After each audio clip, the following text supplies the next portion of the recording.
Hi, my name is Signe Haraday, and I wanted to talk to you a little bit about REP. Well, what is REP? REP stands for Relationships Evolving Possibilities, and we're a group of community members who believe in abolition. Even if we don't know exactly how to get there, we're committed to trying.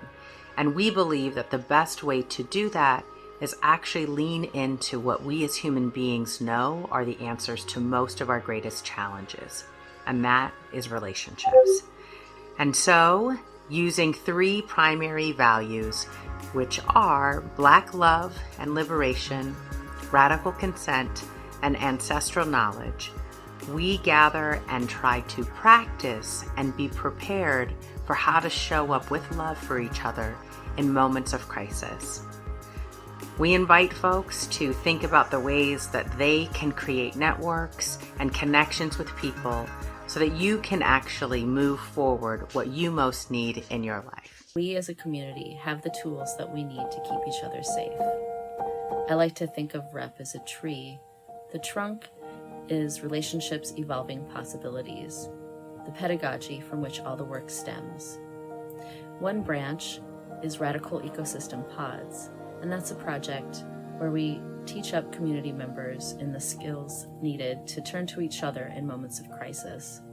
The other, Revolutionary Emergency Partners, is a secure hotline that community members can call or text in moments of acute crisis or during ongoing struggle to be met with a community member skilled in crisis intervention, de-escalation, mental health first aid, and equipped with a resource list of vetted community partners that can help to love the person to the next step. We're organizing together to really think about how we can be ripples in the movement of abolitionists and organizers. It's happening right now, and that we're a long part of the history of through entities like AIM and MPD 150 and the Bay Area Transformative Justice Collective and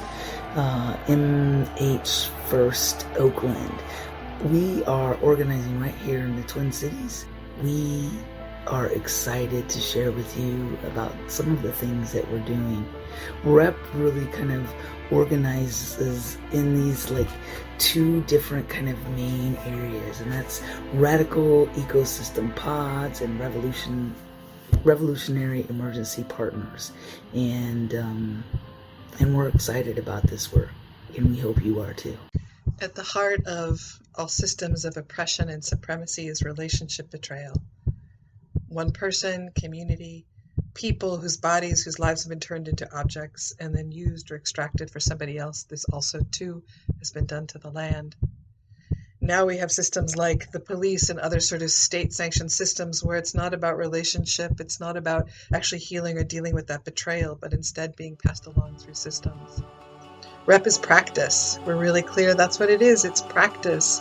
It is the practice of building intentional practices and communities together through neighborhood, through kin networks, through whatever, that says, we got this, we got each other, we got the skills, we're going to pay attention to what's happening outside and inside our doors, and we're going to show up. Not always to fix everything or get it right, but to show up and to see how can we lovingly move whatever is happening onto the next step. A next step that is based on someone's agency, sovereignty, own sense of what's possible. And or when there isn't anybody inside to call that we already know, how do we call somebody we don't know and remember or trust that they actually are also going to show up with a deep respect for the dignity of the life in front of them, no matter how confused and in pain and messed up they are.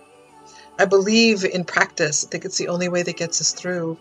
What I love about REP is that it's like, we don't know if this is right. We don't even know what right is. None of us knows what right is. We know what wrong is. Big time know what wrong is. But right emerges. So REP is just about practice. It is the practice to say, over the next 10 years, over the next generation, over the next 3 generations, over the next 7, how is it that we are working to shift the generational betrayal that exists between so many of our people? the ways that's held in our bodies, and the fact that there are way too many moments where help actually ends up getting met by just more control. It is one of the wounds of the West, this confusion between care and control as though they're the same thing.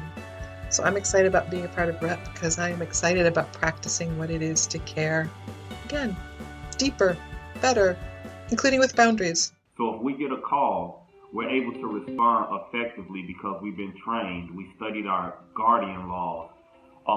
We learned from Cop Watch, and we feel prepared to deal with low-level calls. How does REP work? Well, you call our hotline.